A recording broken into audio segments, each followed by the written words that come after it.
why you're here. The Queen has created a powerful curse. I shall destroy your happiness if it is the last thing I do. Time will stop and we will be trapped. Everything we love will be ripped from us while we suffer for all eternity. No more happy endings. What can we do? The infant growing inside you. On her 28th birthday, the child will return. This is her only home.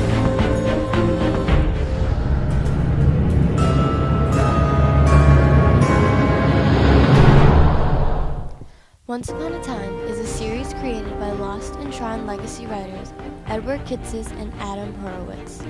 This series did not only begin in the US, but has been licensed in over 150 countries.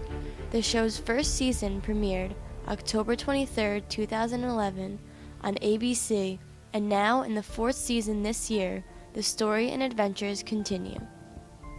In the creation of the Once Upon a Time series, it is clear to see that the audience is in mind from the start. Before even watching the show, viewers who grew up loving fairy tales and Disney already know some of the basic background needed throughout the series. These viewers are already engaged in the world they are being sucked into. For those who are not as familiar to these characters and lands, the drillability concept seems to be endless. The continuity and multiplicity of this series is one of the most important parts and what makes this show so unique. This series is filled with over 160 different characters who each have a story of their own. The stories of each character in Once Upon a Time is kept true to the originals we grew up with. Though the series may not show the known story of the characters, it shows more to the original. At New York City Comic-Con 2011, when premiering the show, the writers discussed the characters' new tales by saying, "Sometimes it's a story point, sometimes it's a thematic connection, sometimes it's a dilemma they face in both worlds that is similar. We are not generally retelling the exact same story as the fairy tale world." The best part is how the characters who know the real world actually know the storybook characters as we do. This gives the show extra humor in different situations. Can I ask you a question? Yeah, I don't know how to explain what the movie is. In other cases, the characters' original stories are severely changed, but the show is aware and makes it clear to the viewers. I can assure you on this island I am not the bad guy. Yeah, well, Pan's not supposed to be one either. What possibly gave you that idea? Every story I ever heard as a child. Well, they got it wrong. Pan was the most treacherous villain I've ever faced. Tell me something, love. In these stories, what was I like? Other than a villain. Handsome, I gather. If waxed mustaches and perms are your thing. I take it by your tone, perms are bad. This also gives the story subjectivity because the backstories in this series are already known by most of the viewers. There are countless amounts of storybooks available on the characters that are now in Once Upon a Time.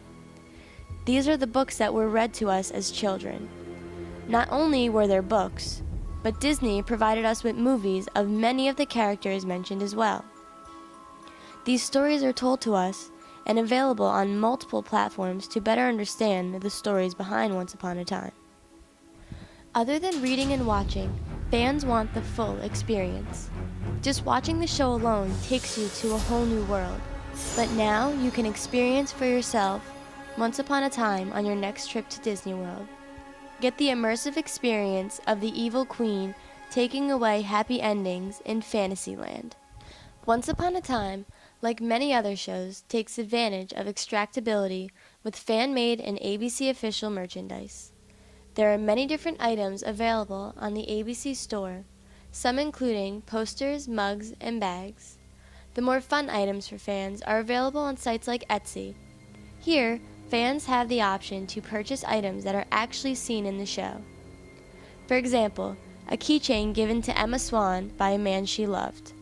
There are even cosplay costumes available for Emma, several for the Evil Queen, Belle, and even for Captain Hook.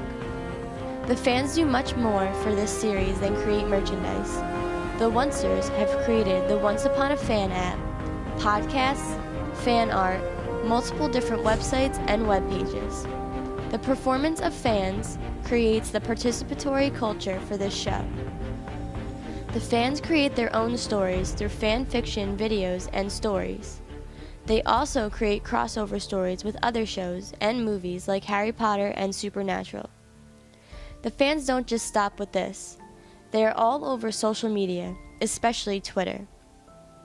Once Upon a Time, the official page, has over 850,000 followers. There are also an endless amount of accounts for each of the characters. It is almost impossible to keep track. The most popular account for Emma Swan has 4.4 thousand followers, and Mr. Gold, also known as Rumpelstiltskin, has 4,000. It is exciting for fans to also see the actual actors interacting on their personal Twitter accounts, and many of the main characters for this show do just that. Besides all the stories the fans write about Once Upon a Time, there has been only a few attempts to create new tie-ins and spin-offs to the show. There was one comic book made called Shadow of the Queen, which gave the background story of the Queen and the Huntsman after she stole his heart. The comic had mixed reviews, and there was never another book made. Next, there was an attempted spin-off show, Once Upon a Time in Wonderland.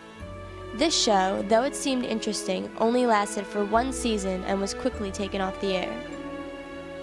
The series Once Upon a Time, though not successful in everything they have done, really is an endless example of transmedia storytelling.